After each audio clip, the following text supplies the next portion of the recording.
मेरे घर के हालात बहुत ज़्यादा ख़राब थे, इसलिए मुझे किसी ने नेपाल में नौकरी करने के लिए कहा। मैं नेपाल में नौकरी करने के लिए चला गया। वहाँ जाकर मेरे लिए और भी ज़्यादा मुश्किलें आ गई थीं और मुझे यहाँ पर आए हुए अभी 6 महीने ही गुज़रे थे। इसलिए मैंने कभी भी अपनी ज़िंदगी में कोई खुशियाँ भरने की कोशिश नहीं की थी। मैंने ना ही कभी किसी लड़की की तरफ नज़र उठाकर देखा और ना ही उससे पहले नौकरी करने की कोशिश की थी। लेकिन जब यहाँ पर आने के बाद मेरे कुछ दिन गुज़रे तो जैसे मेरी ज़िंदगी में एक बहार सी आ गई थी। एक नेपाली लड़की ने मुझे पसंद कर लिया था। वह उम्र में मुझसे बहुत छोटी थी, जवान थी, खूबसूरत थी। उसने मुझसे कहा कि वह मुझसे शादी करना चाहती है।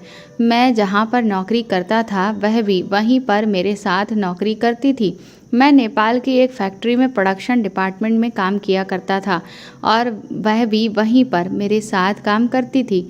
उसने कहा कि वह मुझसे शादी करना चाहती है और मुझे पसंद करती है। ये बात सुनते ही मेरी तो खुशी का ठिकाना नहीं रहा था। मेरा दिल धड़कना भूल गया था। मैं सोच भी नहीं सकता कि एक छोटे से गांव से निकलकर मामूली से काम में सेट होकर मैं एक नेपाली लड़की का पति बन जाऊंगा। ये तो आपको भी सुनने में अजीब लग रहा होगा कि मैं 35 साल का और वह 20 साल की जवान लड़की। उससे शादी करने पर मैं बहुत खुश हो रहा था। उस लड़की की उम्र 20 साल थी। मेरे लिए ये बहुत ज़्यादा खुशकिस्मती की बात थी। मुझ जैसे 35 साल के लड़के को एक 20 साल की जवान खूबसूरत लड़की जो मिल रही थी, जबकि हम दोनों की उम्र में लगभग 15 साल का फासला था।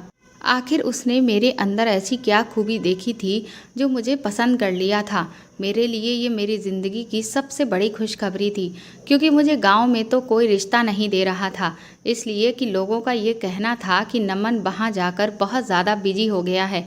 नमन के पास ना तो टाइम है और ना ही इतना पैसा कि हम उसको अपनी बेटी दे सकें। अब उसकी उम्र भी ज़्यादा हो चुकी है और फिर ऐसे में इतनी कम उम्र लड़की मिल जाना बहुत बड़ी बात होती है। और वैसे तो वह इतनी ज़्यादा हसीन है कि मैं उसके साथ अपनी पूरी ज़िंदगी बिता सकता था।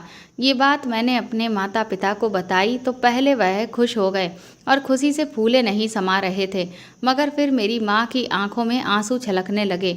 मैंने कॉल पर अपनी माँ से पूछा कि क्या हुआ माँ। माँ ने कहा कि नमन बेटा, क्या तुम्हें लगता है कि वह नेपाली लड़की तुम्हें हमारे पास आने देगी? बिल्कुल भी ऐसा नहीं होगा। अब तो बस तुम नेपाल के ही होकर रह गए हो। खुशी तो बहुत है बेटा कि तुम्हें इतनी कम उम्र की लड़की मिल रही है और यकीनन वह गांव की लड़कियों से कहीं ज़्यादा खूबसूरत होगी। तुम्हारा ख्याल भी रखेगी, क्योंकि तुम उम्र में उससे बहुत बड़े हो और उसने तुम्हें अपनी मर्जी से पसंद किया है। लेकिन परेशानी ये है कि हमें तो तुम भूल ही जाओगे। सारी ज़िंदगी हमने तुम्हें पाल पोस कर बड़ा किया।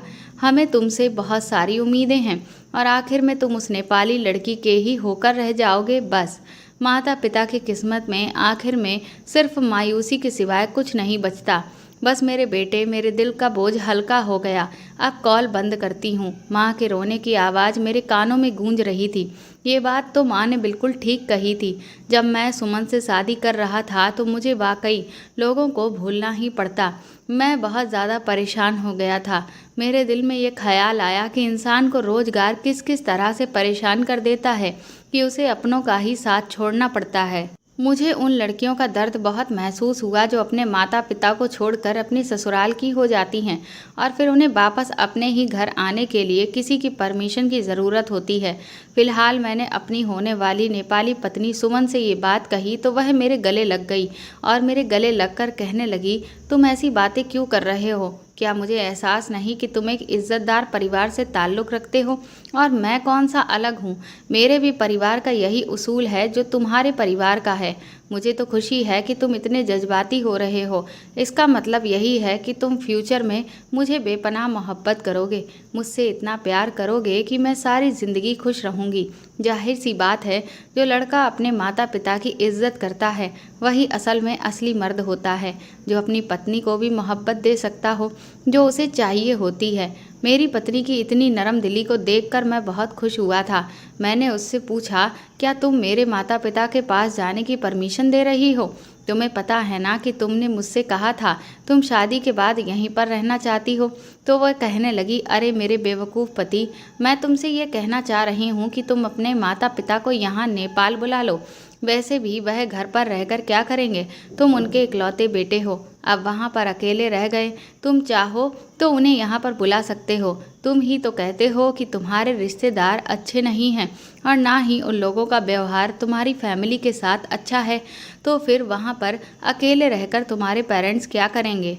तुम उनको यहाँ पर बुला लो और हम उनकी मौजूदगी में उनके सामने यहाँ पर शादी कर लेंगे।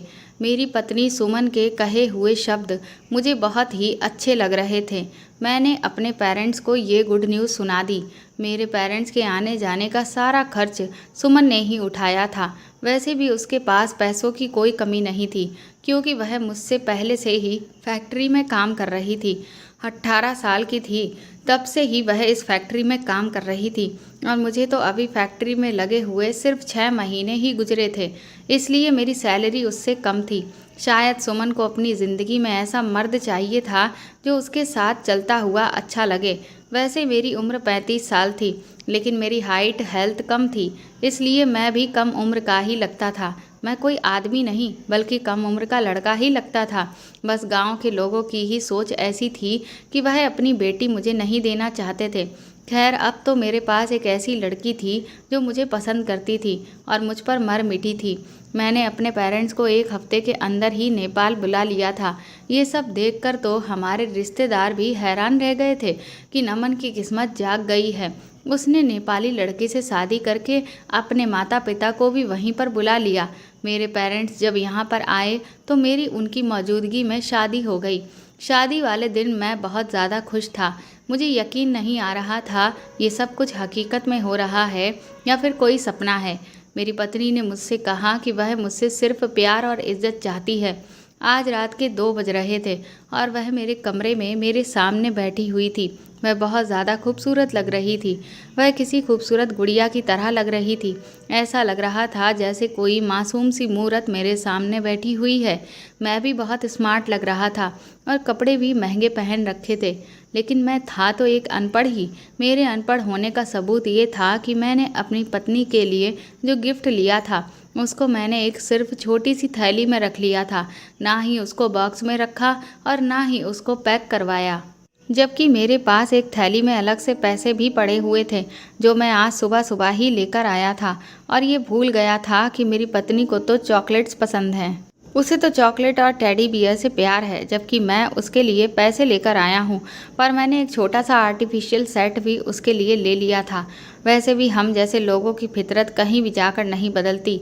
मैंने भी ये सोचते हुए पैसे अपने पास इसलिए रखे थे कि वह जो चाहेगी अपने लिए लेकर आ जाएगी। मैं ये भूल गया था कि उसके पास तो पहले से ही बहुत सारे पैसे हैं।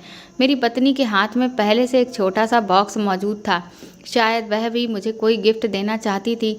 जब मैंने उसके हाथ में वह गिफ्ट देखा तो अपने पैसे देने का इरादा बदल लिया। सोचा कि उसे पैसे नहीं दूंगा, लेकिन वह मेरे हाथों में थैली देख चुकी थी जिसमें से एक में तो ज्वेलरी का सेट था और दूसरे में पैसे थे। वह मुझसे पूछने लगी, नमन इसमें क्या है? उसने मुझसे पूछा तो मैंने उसे बता दिया, ये मैं तुम्हें देने वाला था। मैंने ज्वेलरी सेट तो उसको दे दिया, मुझे पसंद आया, लेकिन वह दूसरी वाली थैली को मैंने कहा कि इसे तुम कहीं पर रख दो, ये मैं तुमसे सुबह को ही ले लूँगा, ये मेरा रोज़ का जेब खर्च है। तो सुमन कहने लगी कि मुझे तो लगा था कि तुम मेरे लिए कोई स्पेशल गिफ्ट लेकर आए हो। ज्वेलरी सेट भी सिर्फ मामूली सा ही था। उसे अच्छा तो लगा था, लेकिन वह उसे देखकर ज़्यादा खुश नहीं हुई थी। मैंने उससे कहा, माफ़ करना सुमन, मैं अपने पेरेंट्स की वजह से शायद सब कुछ भूल गया था कि मुझे तुम्हें कोई स्पेशल सरप्राइज़ भी देना है, लेकिन मैं तुम्हें कल इससे भी अच्छा गिफ्ट लाकर दूंगा जो तुम्हें बहुत ज़्यादा पसंद आएगा। बल्कि लाकर नहीं दूंगा, तुम्हें उस गिफ्ट के पास जाना पड़ेगा। मेरी चिकनी चुपड़ी बातों में वह आ गई थी और उसकी नाराज़गी भी दूर हो गई थी और वह सब कुछ भूलकर मेरे गिफ्ट के बारे में सोचने लगी। मैंने गद्दे के नीचे हाथ बढ़ाया और उससे कहा कि मैं ये सारे पैसे गद्दे के नीचे रख रहा हूँ। तब उसका चेहरा उतर गया। ऐसा लग रहा था जैसे वह नहीं चाहती थी मैं गद्दे के नीचे सामान रखूं। अब वह शायद मुझे अपने पास नहीं आने देगी। इस शादी का कोई मकसद होगा जैसे उसने शादी की, वरना मेरे हाथ आगे बढ़ाने पर वह मुझे इतनी अजीब नज़रों से नहीं देखती। मेरे दिल में हजारों सवाल आ रहे थे। सुमन कहने लगी, ये तुम क्या कर रहे हो? गद्दे के नीचे क्यों रख रहे हो? उसने मुस्कुराकर मुझसे पूछा। मैंने कहा, तो फिर कहाँ पर रखूं? तो वह कहने लगी, लाओ मैं इसे अपनी अलमारी में रख देती हूँ। उसने मुस्कुराकर जवाब दिया और उसने अपने अलमारी को खोलकर उसमें रख दिया। मैं कब सो गया मुझे पता ही नहीं चला। सच पूछूं तो मुझे याद ही नहीं कि मैं कब सो गया। जब मैं सुबह उठा तो मेरी पत्नी मेरे सामने बैठी हुई थी और वह मुस्कुराते हुए मुझे ही देख रही थी और मुझसे कहने लगी, जल्दी उठो नमन, बहुत देर हो रही है और हमें फैक्ट्री भी तो जाना है। सब लोग हमारा वहाँ पर इंतज़ार कर रहे होंगे और तुम्हारे पेरेंट्स भी यही सोचेंगे कि मैंने उनके बेटे को उनसे छीन लिया है। तो चलो जल्दी उठो, पहले ही बहुत देर हो गई है। उसने ये कहकर गद्दे के चारों तरफ के कोनों को अच्छी तरह से चादर से दबा दिया। मैं वॉशरूम में चला गया। मुझे अपनी पत्नी सुमन का बिहेवियर बहुत ही अजीब लग रहा था। ऐसा लग रहा था कि जैसे वह मुझसे कुछ छुपाने की कोशिश कर रही है। मैं वॉशरूम से वापस आया तो वह बेड पर ही बैठी हुई थी। जैसे ही मेरी नज़र उस पर पड़ी तो वह तुरंत बेड पर लंबी लंबी लेट गई। ऐसा लग रहा था जैसे वह अपनी चोरी पकड़े जाने के डर से मुझसे कुछ छुपा रही है। मैंने उससे पूछा भी कि सुमन क्या है इन गद्दों के नीचे? तो सुमन कहने लगी, गद्दों के नीचे तो कुछ भी नहीं है, मैं आपसे क्या छुपाऊंगी? मैं क्या इसके नीचे कोई गलत चीज़ रखूंगी या फिर मेरे पास कोई खजाना है जो मैं गद्दों के नीचे दबाकर रखूंगी? जैसे ही मैं पीछे मुड़ा और तैयार होने लगा तो अचानक ही वह खड़ी हो गई और उसने जल्दी से गद्दे के नीचे से कुछ निकाला और तुरंत उसकी अलमारी के अंदर रखकर अलमारी में ताला लगा दिया। मैं अब शक में पड़ गया था कि अगर सुमन मुझसे कुछ नहीं छुपा रही है तो फिर उसने अलमारी में क्या चीज़ रखी है और फिर ताला क्यों लगाया है। ये बात मेरे दिमाग में घूम रही थी। हम लोग एक साथ घर से निकल गए और अपनी फैक्ट्री में जाकर काम करने में बिजी हो गए। रात कैसे हो गई पता ही नहीं चला। दिन भर हमने अपनी फैक्ट्री में काम किया था और फिर रात के 8 बजे हम लोग अपने पेरेंट्स के पास गए थे। वह भी हमें देखकर बहुत खुश हो गए थे।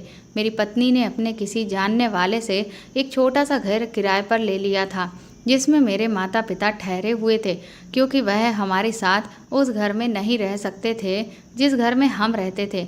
वह मेरी पत्नी का घर था और वह भी बहुत छोटा था। उसमें सिर्फ एक कमरा और छोटा सा आंगन ही था। अगले दिन मैं किसी काम से घर से बाहर निकला तो रास्ते में मुझे मेरा गांव में रहने वाला एक दोस्त मिल गया था। वह नेपाल में किसी काम से आया हुआ था। मैं जब उससे मिला तो मैंने उससे उसके हाल पूछे और वह भी मुझसे बातचीत करने लगा। उसे मेरी शादी के बारे में पता था। हम दोनों बैठकर एक चाय के ठेले पर बात करने लगे। वह मुझसे अजीबोगरीब बातें पूछने लगा तो उसने शादी वाली रात के बारे में मुझसे मजाक और बातचीत शुरू कर दी। मैंने उसे सख्ती से मना कर दिया कि मैं ऐसी बातें हंसी मजाक के लिए नहीं करना चाहता। मैं और मेरी पत्नी बिल्कुल एक हैं और हम एक दूसरे की इज्जत करते हैं। वह कहने लगा, तुम तो बड़े ही बदल गए हो, ये नेपाल की लड़की है, होशियार रहना। मैं उसकी बात सुनकर चौकन्ना हो गया। क्या मतलब है तुम्हारा? किस चीज़ से होशियार रहूं? उसने कहा, बस ऐसे ही बता रहा हूँ, किसी भी चीज़ से होशियार रहना। उसकी बात सुनकर मैंने गद्दे वाली बात अपने दोस्त को बता दी, क्योंकि मैं ये बात तो नहीं छुपा सकता था। इसमें ऐसी भी कोई शर्म वाली बात भी नहीं थी जो मुझे ये बात उसे बताने से रोकती। मेरी बात सुनकर मेरा दोस्त अचानक ही उछल पड़ा और कहने लगा, तुम ठीक कह रहे हो, तुम्हारी पत्नी ज़रूर गद्दे के नीचे कुछ रखती होगी और फिर गद्दे को भी तुम्हें हटाने से मना करती होगी। मैंने अपने दोस्त से कहा कि हाँ, ऐसा ही करती है, तुम ठीक कह रहे हो, शायद ये मेरा वहम भी हो सकता है, लेकिन मुझे ऐसा ही लग रहा है, आगे का नहीं पता। तो मेरा दोस्त कहने लगा, चलो तुम इससे पहले अपनी पत्नी पर शक करो 2-3 दिन और तुम इस बात की सच्चाई का पता लगा लो कि वह रात को ऐसा ही करती है या फिर तुम्हें लगता है। मैंने उससे कहा, चलो ठीक है, मैं किसी दिन गद्दा ही उठाकर देखूंगा कि आखिर वह उसके नीचे क्या रखती है। और वह रात को भी सोने से पहले बड़ी अजीब सी हरकतें करती है। मैंने अपने दोस्त को बताया। उसने कहा, ठीक है, तुम 2-3 दिन उसको आजमा कर देखो, उसके बाद तुम किसी नतीजे पर पहुंच सकते हो। रात हुई तो मुझे किसी और चीज़ से ज़्यादा इंटरेस्ट सुमन के उस बिहेवियर में था कि वह गद्दे के नीचे क्या रखती है। फिर वही हुआ। रात हुई तो सुमन का बिहेवियर अजीब सा हो गया। बाकी सारी बातें तो वह मेरी मानती ही थी, किसी भी चीज़ पर उसे कोई ऐतराज़ नहीं था, लेकिन गद्दे के साथ वही राज रख रही थी। गद्दा तो ऐसे चादर से दबा रही थी जैसे उसके नीचे कोई खजाना हो, और वह अपनी साइड की तरफ वाले गद्दे के साथ ही ऐसा करती थी। मुझसे कहने लगी, नमन इधर होकर लेट जाओ, तुम ये क्या कर रहे हो। उसने मुझे अपनी जगह से पीछे हटा दिया और कहने लगी, मैं देख रही हूँ कि तुम मेरी जगह पर लेटने की कोशिश कर रहे हो, तुम बहाने से गद्दे के नीचे देखना चाहते हो। प्लीज़ तुम ऐसा मत करो, मैं तुम्हारी पत्नी हूँ और मुझे तुमसे ज़्यादा घर की साफ़ सफाई का ध्यान रहता है। इस साइड का बिस्तर बिल्कुल ठीक है। वह फिर मेरे तकिए पर मेरे पास आकर लेट गई और मेरी बाजू पर अपना सर रख लिया। मैं मजबूर था। शुरू शुरू में इंसान इतना कंफर्टेबल तो नहीं होता कि एक दूसरे से हर बात कर सके। मैं भी खामोश हो गया और इसी तरह से वह मेरी बाजू पर सर रखकर सो गई और मैं भी सो गया। मैं उठा तो मुझे फिर याद नहीं था कि रात क्या हुआ। मेरी पत्नी ने किस तरह से सामान गद्दे के नीचे से निकाला और अलमारी में रख दिया और अलमारी को ताला लगा दिया। अब तो ये बात कंफर्म हो चुकी थी, वह ज़रूर गद्दे के नीचे कुछ रखती है और फिर रख कर मुझसे छुपाती भी है। अगले दिन मैंने अपने दोस्त को फैक्ट्री के बाहर बुला लिया और मैंने अपने दोस्त को ये बात बता दी तो उसने कहा कि ज़रूर तुम्हारी पत्नी का कोई ना कोई मकसद होगा। अब तुम्हें उसकी सच्चाई का पता लगाना ही होगा कि वह गद्दे के नीचे क्या रखती है और क्यों रखती है, और उसकी वजह भी तुम्हें ही पता लगानी चाहिए। देखो, पहले तो मुझे शक हो गया था कि एक लड़की जिसके पास भगवान का दिया सब कुछ है, वह तुमसे क्यों शादी कर रही है। और फिर इतनी कम उम्र की लड़की, वह किसी और लड़के से भी तो शादी कर सकती थी। ज़रा सोचो तो सही कि तुम में ऐसी कौन सी खास चीज़ थी कि उसने तुमसे शादी की। कहीं वह कुछ और तो नहीं करने जा रही है। अपने दोस्त की बातें मुझे डरा रही थीं।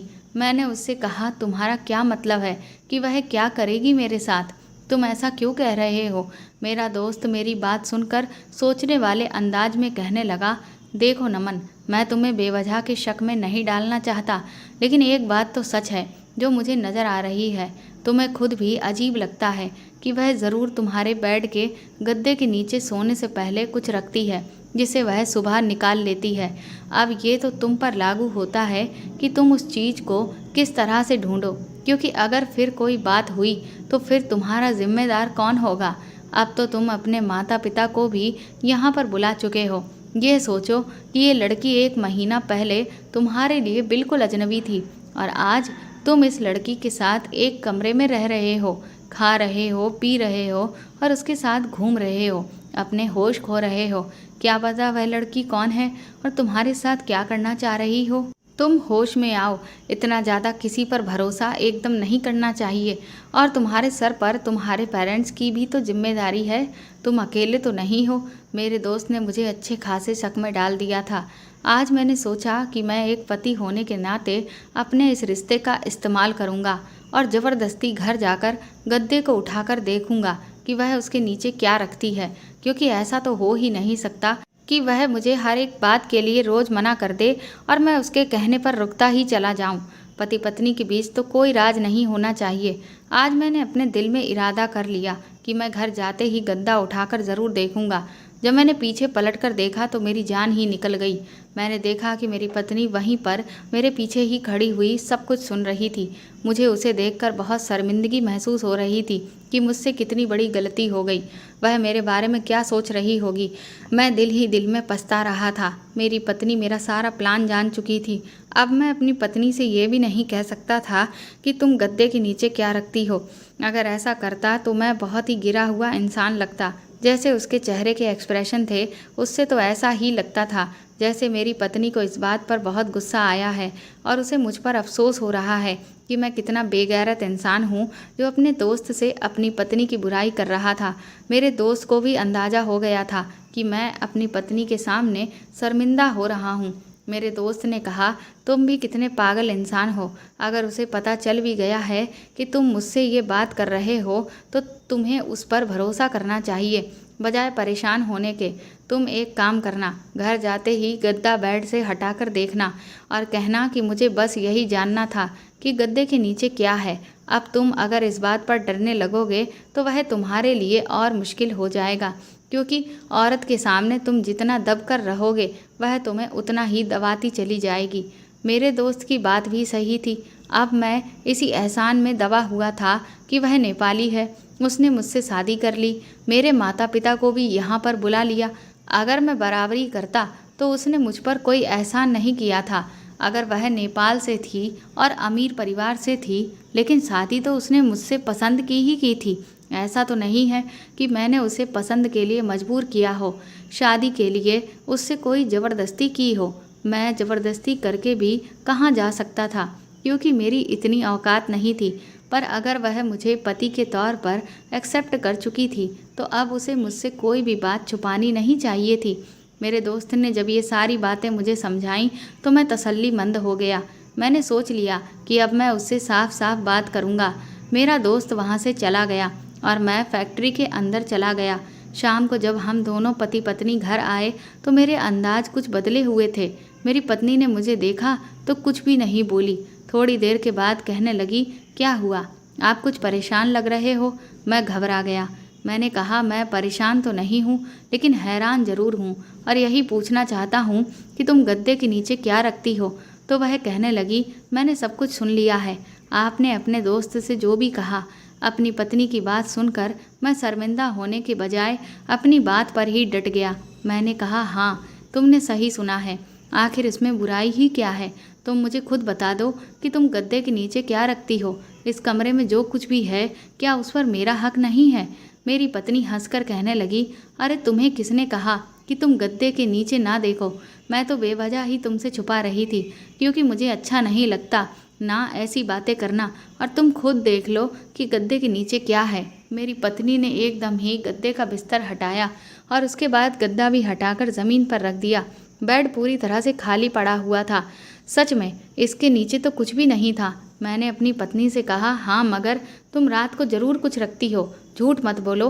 वह कहने लगी, नमन देखो, मुझे झूठ बोलने की आदत भी नहीं है।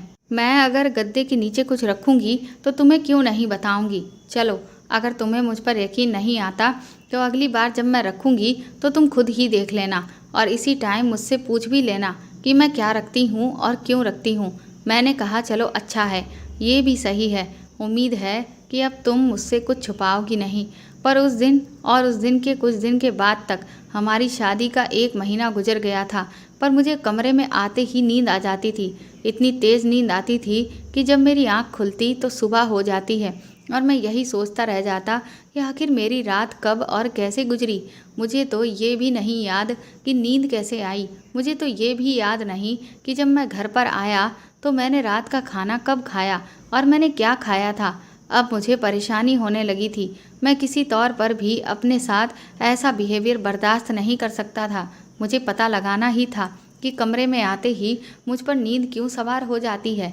मैंने सोचा कि शायद मेरी पत्नी मुझे चाय में कुछ मिलाकर दे रही होगी या फिर मेरे साथ कुछ ऐसा कर रही है जिससे मुझे नींद आ जाती है और मैं गहरी नींद में सो जाता हूँ। मैंने बहुत कोशिश की कि मैं पता लगा सकूं आखिर मेरे साथ क्या होता है, पर मैं इस कोशिश में नाकाम रहा। मैं सारा दिन सावधान रहता कि अपनी पत्नी के हाथ से कुछ भी ना खाऊं ना पीऊं। बल्कि एक दिन तो ऐसा हुआ कि मैं बाजार से ही खाना लेकर आ गया था और हम दोनों ने वही खाना खाया। उस दिन भी जब मैं घर के अंदर दाखिल हुआ तो मुझे आते ही नींद आ गई थी। लेकिन इस सबसे अच्छी बात यह हुई थी कि उस दिन मेरी सुबह के 6 बजे ही आँख खुल गई थी। सुबह को जब मैं उठता था तो मुझे बहुत अच्छा महसूस होता था। फिर रात की किसी भी बात के बारे में सोच ही नहीं पाता था। मैं ज़्यादा से ज़्यादा अपने काम पर ध्यान दिया करता था और मेरी पत्नी भी ऐसी ही थी। वह मेरे साथ फैक्ट्री जाती थी और अपने काम में दिन भर बिजी हो जाती थी और रात को घर में आते ही वह हम दोनों के लिए खाना बनाती थी। मैं भी कभी कभी उसके साथ उसके काम में हाथ बटा दिया करता था। आखिर में मैं अपनी पत्नी से पूछने पर मजबूर हो गया। मैंने अपनी पत्नी से बहुत प्यार और मोहब्बत से पूछा कि मेरी जान, मुझे बता दो कि तुम ऐसा क्या जादू करती हो कि कमरे में आते ही मुझे नींद आ जाती है, और गद्दे वाली बात को तो मैं भूल ही गया हूँ। तुम गद्दे के नीचे क्या रखती थी? मेरी बात सुनकर वह हंसने लगी और कहने लगी, देखो, अगर तुम्हें लगता है कि मैं तुम पर कोई जादू टोना करती हूँ तो ये गलत है। जादू से तो मैं दूर भागती हूँ, बल्कि मैं तो ऐसे लोगों से नफरत करती हूँ जो जादू जैसी चीज़ों पर विश्वास रखते हैं।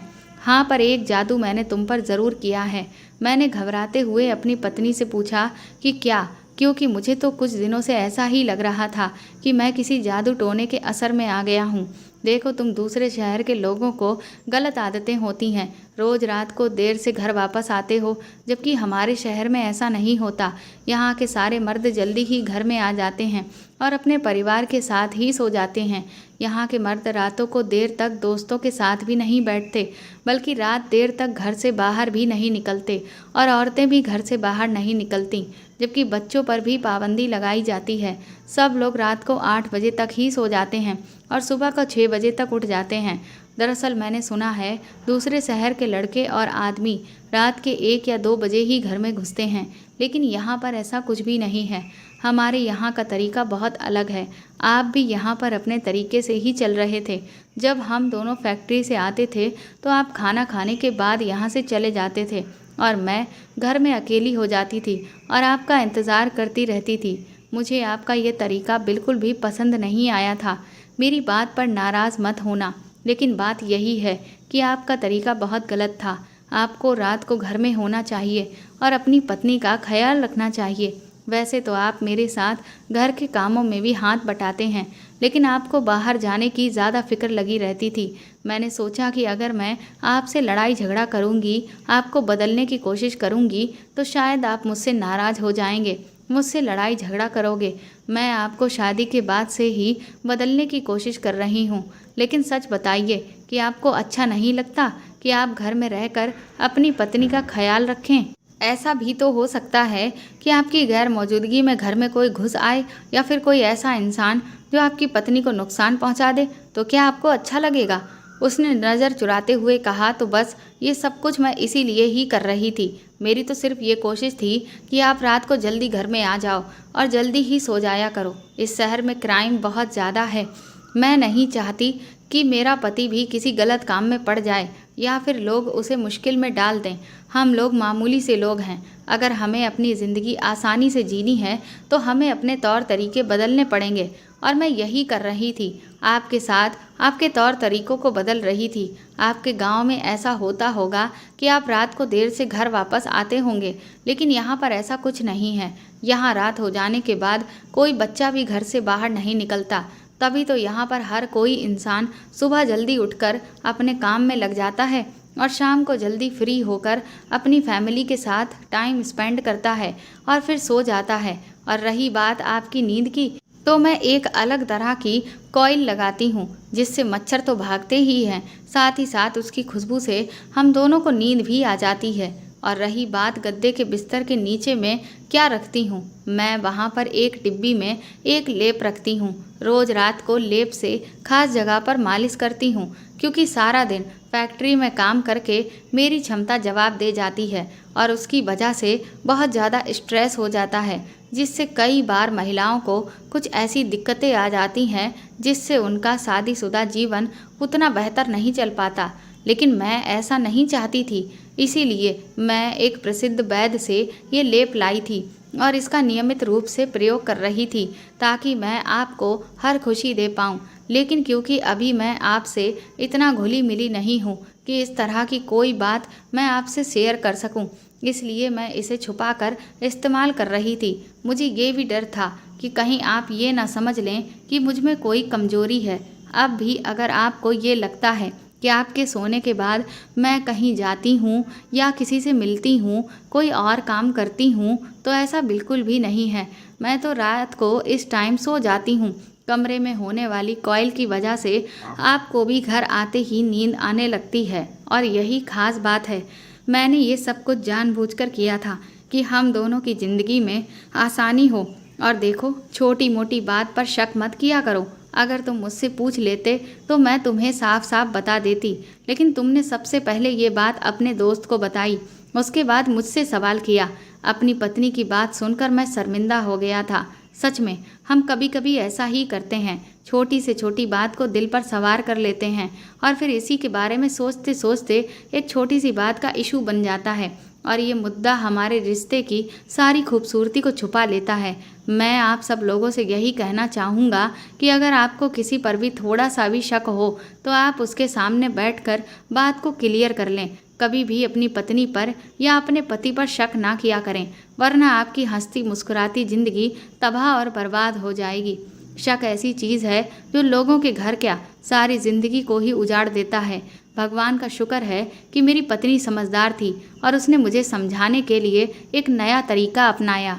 तो दोस्तों, आपको ये कहानी कैसे लगी हमें कमेंट करके ज़रूर बताएं और प्लीज़ इस कहानी को ज़्यादा से ज़्यादा शेयर और लाइक करके मेरे चैनल को सपोर्ट करें।